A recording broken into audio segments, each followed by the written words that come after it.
Alright, good day viewers, welcome to Hot Talk, and today promises to be a very important day because we have one of the most vibrant groups in Igbo land in our studios today, and I do not have this friend to introduce them because these are men of timber and caliber, and I will allow them to introduce themselves so that you will watch and then learn from their knowledge, because their wealth of knowledge is too huge for one person to just fashion. And then from my immediate right, let's start with you, sir. Can you just introduce yourself to our viewers so that they will know you and why you're here? Because I know every one of you are from Igwebuike Alaigbo. So I may not know much, but you will know better. Please introduce yourself, sir.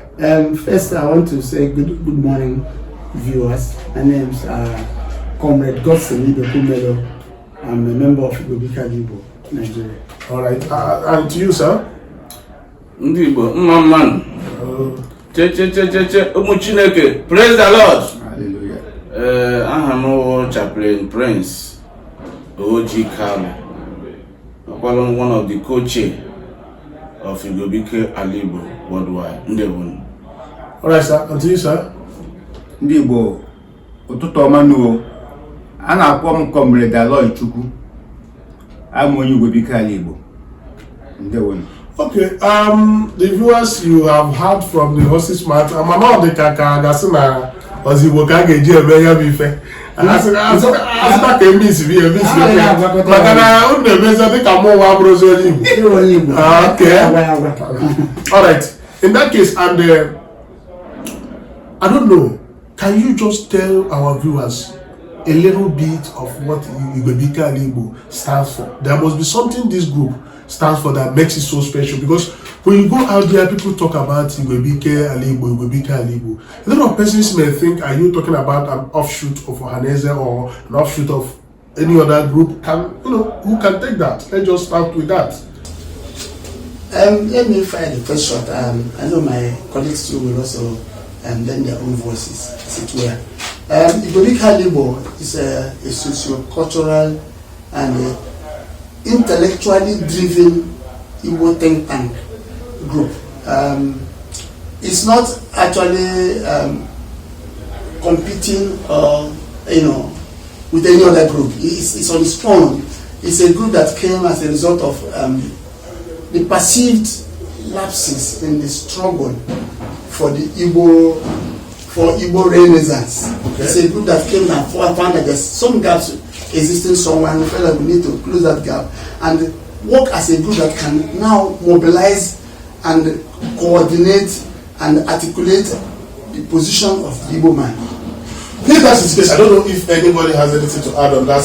If not, I can just move to some other questions I have for you. Yeah, Igwebuike Alaigbo, just as my brother have just said, is a group on its own, not an offshoot of any other Igbo front line, but it's just standing, knowing that we have so many faces and so many fractions of the Igbo group that are speaking still one thing: how to unite the Igbo and how to reactivate the infrastructural landscape of the Igbo man, and also our ideology that is driven out. So Igwebuike Alaigbo stand as an organization that want to look at the dynamics and the pattern through which all these other groups may be brought together and may now be able to speak with one voice. All right, Comrade. Any addition to that? Itinyekwu na ihe ndị ụmụnne m kwuru.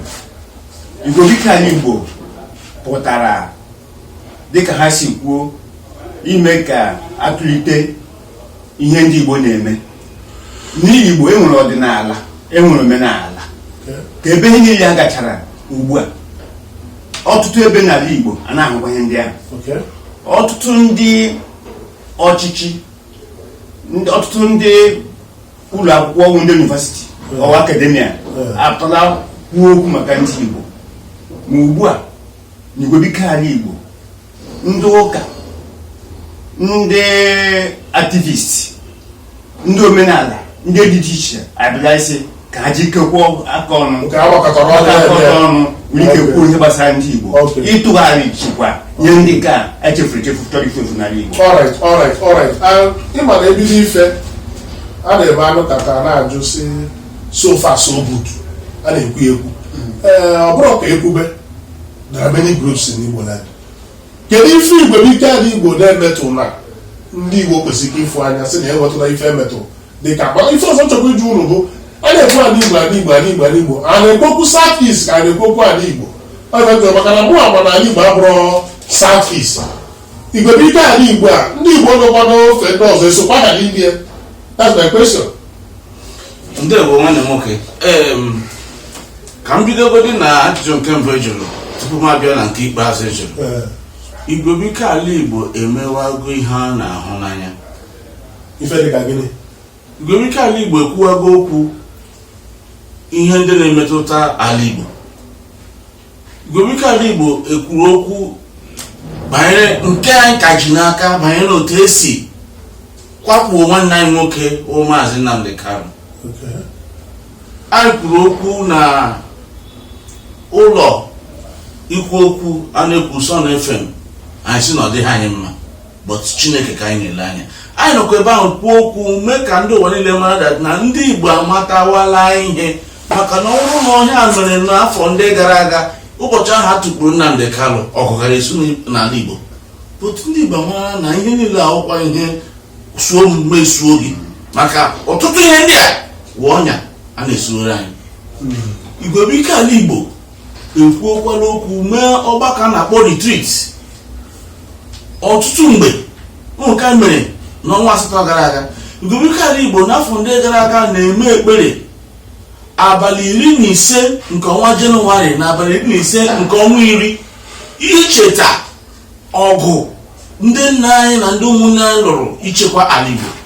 And nke dịcha mkpa n'ime ya anyị na-abịa ebe ahụ ekwu ihe na-aba ahụ n'uru anyị na-ewere ọkpụrụkpụ okwu ga-enye mmadụ uche nye gị akọ nye gị aga n'iru anyị akọwa ya.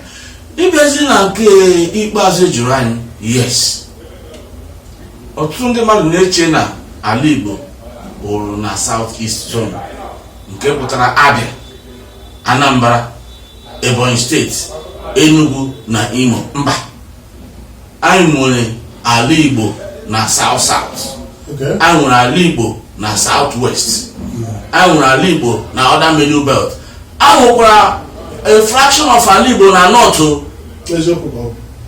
So ihe na-ekwu na banyere ala Igbo anyị na-ekwukwa maka ndị Igbo nọ na Ethiopia, anyị na-ekwukwa na Igbo community nọ na Mali, Gabon, anyị na-ekwu na Igbo community nọ na US.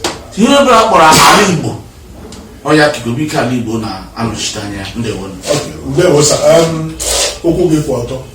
Amaghị m ma Maazị Godson enweghị ife ihe etinye n'ife okwu ọ bụ na e nwere anya o kwutechala dịka o kwuru ọ bụ otu ọ dị.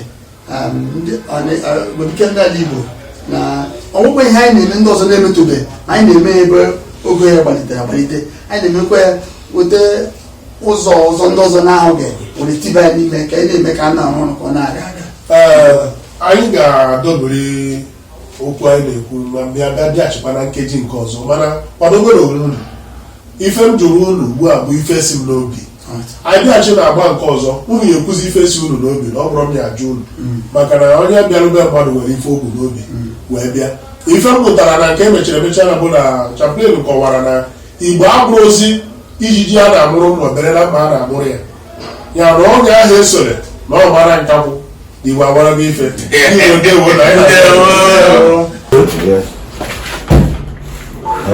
Alright, welcome back viewers. I still your favorite program Hot Talk, and as you can see initially we don't normally miss language in Hot Talk, but this is a special Igbo program.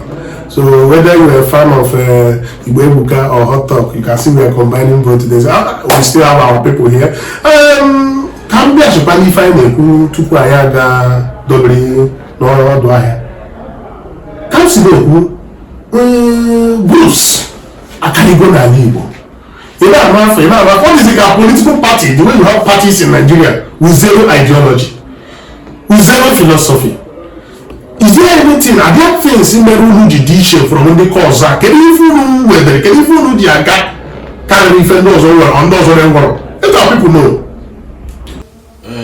Ndị Igbo mma achọrọ m ibido godi ime ka ndị na-ege anyị ntị mara na Igwebuike Alaigbo nwere ukwe. Enwere ukwe anyị na-ekwe, ana ukwe anyị na-ekwe nwere ihe ọ pụtara, nwere ihe ọ nọchitere, nwere ihe ọ na-anụrụ anyị. Igwebuike Alaigbo, Igwebuike Alaigbo, Igwebuike Alaigbo, njikọ ọka. Igwebuike Alaigbo, Igwebuike Alaigbo, Igwebuike Alaigbo, njikọ ọka. Igbo bụ ndị na-ejikọ onwe ha ọnụ. Ọ site na ejirimara ndị Igbo na-eme iru onye Naijiria, onye Yoruba, onye Hausa ke hapụ obodo a pụọ, onye ọbụla ahụrụ gị na-akpọ onye Igbo, maka ndị Igbo na-ejikọ ọnụ. Nke ha nọ n'obodo ebe ahụ. Alaigbo nwere ejirimara ọkpụrụkpụ ihe ndị eji mara anyị. Otu n'ime ha bụ ihe anyị na-asị onye aghala nwanne ya. Onye aghala nwanne ya. Yes. Is it a worldview and a philosophy? It's both a philosophy and a worldview. Okay. Of the Igbo. Of the Igbo. Okay. Ọ ya na-eme gị bụrụ onye Igbo gaa na South Africa ka m nwere ya maatụ. Gịnị alụnye si di anyị isochie ike, ị ga-egbu akpa gị isochie ike, ọ ga-achụfụ. Ọ bụ n'ala Igbo mere Naijiria ji dị n'otu maka onye agha na nwanne ya. Mgbe kwesịrị ike obodo a, ọ nwanne anyị nwoke Zik si ka anyị chere ụmụnne anyị, elu ụmụnne anyị ahụ ndị Yoruba na ndị Hausa. Ụfọdụ ha agaghị akwụkwọ, Igbo chere ha ga-akwụkwọ maka gịnị? Onye aghara nwanne ya. Ka anyị ghara ilebawa anya ihe ndị ọzọ na-emezi na o ji dizie ka ileba anya gị bịa sị onye abụ onye Naijiria, onye abụ onye Igbo. But Igbo kweretere ike na onye ọbụla gị na ya na-anụkọta okwu n'nwere akọ na uche wụ ofu, ọ ghọrọ nwanne gị. Anyị ga-emegi gị ịhapụ ya. Anyị nwekwara ihe ọzọ kpọrọkpụrụkpụ anyị na-akpọ ibe zimakọ. Ibe zimakọ nwa mụpụtara ihe anyị na-akpọ nka na ụzụ. Ọrụ Igbo zimakọ ebe ị ahụ onye Igbo si n'otu obodo bịa mata ihe a ga-eme na mba ya, ọlọta ya ọgwa si gbara m nwa gị, gbara m nwa gị, gbara m nwa gị, gbara m nwa gị. Azụ anya na-abịa. Azụ anya afịa. N'ihe afọ iso ofu onye amụba obodo eru ndị nwere ego karịrị 20. Onye ga na-arụ ibe ya nri maka onye a isi nri ya akọ. Onye na-aṅụ akwụkwọ yozi nwanne otesi aṅụ akwụkwọ, onye na-agba afịa ozi nwanne otesi agba afịa, onye na-akpọrọ skuul yozi nwanne otesi aga skuul. Ya wee jiri mara ndị Igbo. Ndị ọbụla na-eme ya n'ụwa niile ebe gburugburu ugbu a mụtara ya n'aka ndị Igbo. Ife ndị ọ bụ ife ndị Igwebuike Alaigbo na-achị uweghachi. Ọ bụ ihe ndị anyị na-achọ ka anyị weghachite na-akwagide, na-eme ka ndị anyị matakwa na ihe ndị a wụ ihe anyị ji biri, ụkwa ihe mere anyị ji dị otu a. Maka na ngwere rapụ ukwu osisi aka akpara ya one time. Ihe ọzọ dịkwa ka ibe ya maka o buru ibu maka oge anyị dat ndị mụ na ha na-ebe nwere ike tinye ọnụ nke anyị na-asị oje mba enwe iro, ụfọdụ akpọ ya iro. Ihe a bụ ihe mere ndị mba ọzọ na-abụ ndị Igbo na-asị gị ị gaa n'obodo ọbụla gị ile anya ihugo onye Afrịka lawa, tikibịa lere anya onye Afrịka ahụ a na-ekwu okwu ya onye Naijiria, gị bata na Naijiria onye na-ekwu okwu ya onye Igbo. Obodo ọbụla ị gara na mpaghara ụwa ihugo onye Igbo n'ime ya, mara anaghị ebi ebe ahụ ebi, maka onye Igbo anaghị ebi ihe n'obi. Onye Igbo anaghị emegide mmadụ. Onye Igbo chọrọ mmekọrịta, onye Igbo chọrọ ọganihu. Ka m jidegodi ebe a ka ndị ọzọ tinyekwa okwu na ọkpụrụkpụ ejirimara ata ewepụtara. Ha buru ibu pụta ya ga na-ewere ya ntakịrị. Okwu ga-atọgbuola m. Onye ọzọ nwere ike itinye na mmakọzi ụlọ afa mmakọ ụlọ aka nwere ife ọ na-ekwukwube ọnụ nwere ọgbọ. Ndị Igbo ekelele m na-emega anyị ntị dịka nwanne anyị nwoke onye Ejike kekwuru na Maazị okwutechara ọnwa afọ Igbo mgbara ụkwụ n'ihu. M chọrọ itito ihe gbasara maka ojembe enweghị iro. ọwụ dịka onye na-anọ na onye na-amaziri anyị na-ekwuju ajụjụ ma philosophy nzọbụ philosophy and world view moje mgbe enwe iru a ewu ya wụ ihe na-eme onye Igbo ebe ọbụla ọ gara ya mmadụ otogosi akarịa onwe ya otogosi egburu onwe ya otogosi achị onwe ya ka anyị na ndị ahụ ya gara n'ebe ghara ka nọ na ọfụma agwa ahụ na-ewepụta onwe na-eme ndị mmadụ ji ahụ ya n'anya ya gịrị ebe ya egosi onwe dịka na onye ahụ onye kwesịrị ntụkwasị obi iji ma atụ mgbe m gara ụlọ akwụkwọ yunivasiti o nwere otu nwa amadi na so gaa onye ndị a na-akpọ ndị ofe mmanụ ọ bịara maka na ala nke ha na-ekekarị nkwụcha ma ọ bụrụ ndị Igbo ndị Anambra gazi asụ ya bịa o wetu onwe ya na-ememe ka onye na ya na-ese mgbe ọ bịara agha maka ịma otu a si akọ akọ ndị Igbo na ndị Igbo ụfọdụ aghọta ya ndị Igbo achọrọ ndị Igbo anya na-eme nke ọzọ na-adịghị mma ya bịa akwado ya si ya bịa ebe a na ndị akwụkwọ ndị a na-eji egwu egwu na ị ga-amịasị anya ya bịa hụ na n'obi na nke ha enwe nsogbu ya emecha ya ebusi ya n'ọnụpụta ya bụ nsị nwanne na ya ejire na ala Igbo na Nsụka afọ 3 na ndị Igbo ndị kacha mma ọgbagwoju n'ụwa niile gaa gburugburu na ndị Igbo ndị kacha mma na ihe niile e kwuru gbasara ndị Igbo na ya chọpụta n'ọwa ya maka na ndụ anyị ụzọ anyị si were mmadụ ka anyị si were onwe anyị na-ebugo na ebe ọbụla anyị gara anabata anyị were gaa n'ihu ndewo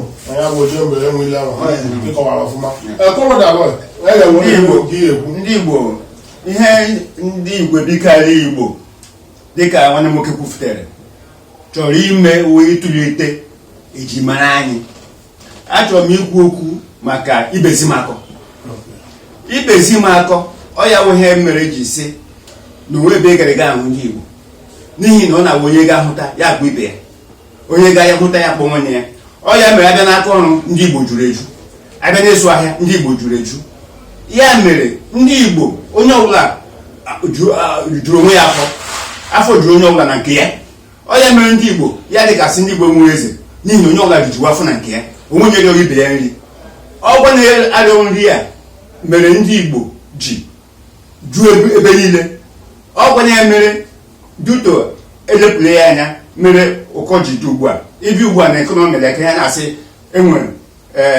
enwezi middle class ma ị nọ n'ishishi ịnọ na mgbadasị bọta ọ bụrụ onye ọbụla jisi ike na-ekụziri ibe ya otu o si eme onye nke na-akụzi ibe ya onwe ga-abịa ibe ya nri middle class abịaghachikwa ọzọ ọ ya mere ekọnọmi na-eji eshi ike ekọnọmi ọbụla nwere middle class ọ na-eshi ike ndị obodo ọzọ dị iche iche ha nwecha middle class beta ebe n'obodo a ugwu Naijiria ugbu a ndị Naijiria nwezi middle class ọ ya dịka ihe siri ike anyị ndị Igwebuike chọrọ ka atụleta ihe ndị a eji mara ndị Igbo ka ebe niile dịkwa mma dịka ọ dị ndị mmadụ rijuo afọ dịka o si dị mbụ before tupu na-abịa kwuo okwu ikpeazụ maka n'oge adịrọzi o nwere ife m chọrọ ịgwa ndị Igbo maka na anyị niile na-eje ofu ebe a sị na ịchọ ịmata ife melụ nkapụ ji esi isi iche n'ime arụ ya na ọ na n'ime ahụ bụrụ ife ji ncha asa enwere ndị na-eme apụta fasị unu na Igbo enwere eze bikos ndị ọcha bịara ebe a ka m gwa gị nke bụ eziokwu ndị Igbo debekwana m ntị Igbo nwere eze tupu ndị ọcha bịa the only problem bụ na anyị enwelọ absolute monarch eze onye agbara m absolute monarch is interpreted as eze onye agbara m enwere eze nọ n'ala Igbo dịka ọba Obinna Okwusi ọgwụ ọdọrọ enwere eze n'ala Igbo dịka ọba of Lagos na Ooni of Ife ada eme ndị Igbo kemgbe ụwa nwere system of government a na-akpọ gerontocracy government of the elders onye mere ala ọbụla ị gara n'ala Igbo mgbe anwa enwere ndị a na-akpọ diọkpala maọbụ ọkpala ukwu mgbe ọbụla na-ewepụta diọkpala ụfa maọbụ ọkpala ukwu fa ọ bụrụ onye ya anọchi isi ọ bụrụ na ife o kwuru bụ ife ya eme kama na o kwuo ajụ ndị ọzọ unu okwerekwe a ga-ajụ ụmụ nwaanyị enwere ndị na-akpọ ụmụ nwaanyị ha na-ekwu kenye enwere age grade ha na-ekwu kenye enwere ndị ichie ha na-ekwu kenye obodo ndị na-abụkọta ka onye mere ndị Igbo bụ ndị butere demokrasi n'ụwa niile ọ bụrụ ndị Greece because Greece nwere absolute monarch as at then ọ ndị Igbo nwee demokrasi mana mgbe ọzọ anyị atapị okwu a ụmụnne biko achọrọ m ka unu kwukene okwu kabi ya eji mesi ife a na mmemme anyị agwụgoro oredi elifi na-agwa ndị Igbo kedu ifefe a gara atụ n'anya ndị Igwebuike Alaigbo maka ama m na anyị gara afụ unu kwamgbe ka anyị na-ewetara ife unu na-eme ndị Igbo ekelekwere m unu ọzọ ihe ọ ga-atụwakwa n'anya na anyị ga na-agwa unu nke wee eziokwu dịka ndị anyị kụwara ebe a dịka a ga na-akọwa ka n'ebe a chọrọ ntụtụgharị ihe ejiri mara Igbo anyị site ugbu a gawa n'ihu anyị ga na-enye unu ya otu unu ga-esi aghọta ya na-atapịara unu ya na-agbafere unu ya ma karịsịa ihe anyị na-ekwukwe gbasara ndị Igbo ịlaghachitakwa na ihe ejiri mara ha gbasara na maka ihe gbasara akụ na ụba nke anyị ndị Igbo ga-ebupụsi ya n'ala ndị ọzọ dịkụta Lagos na ya niile o nweghị ihe dịka ụlọ emesi ụlọ akọwa ọhụrụ ife anyị emegbu tata chaplain oge adịrọnụ ndị Igbo mma mmanụ ihe anyị gbapụrụ ofu ụkwụ anyị ga na-abịa na-ewere okwu a na mgbe ote nke ihe anyị na-akwụ unu ga-edu unu anya bụ Igwebuike Alaigbo na iru unu Igwebuike Alaigbo nọ maka ọdịmma ndị Igbo ndị ọhụrụ ndị Igbo ana m asị na onye chefula ebe o si pụta ebe ọ masịrị nọrọ iwu onwe Igbo ebe ọ masịrị ihe ọbụla masịrị mere chie echiche ka ndị Igbo bụ ndị mara ihe ndị Igbo bụ ndị na-emechi ihe ike udo duru unu ndị Igbo ụlọ anụgoro ya nụ Igbo nwere ọgwụgwọ eji ọlọgwụgwọ gbụtara aka Igbo ife ọma na-adị mma ife ọjọọ na-asa afọ na-adụgo ife ụmụnne unu mgbe ọbụla m na-akpọ unu Igbo ife ọma na-adị mma ife ọjọọ na-asa afọ maka na ndị Igbo abụrụ ndị na-eme ife ọjọọ rapụtakwa na anyị nwetụrụ ife dịsa anya enwere ife mere dị ji bịa nwunye mana ife a na-ekwu okwu nke mere mbụ ga ọzọ emela ndị Igbo debe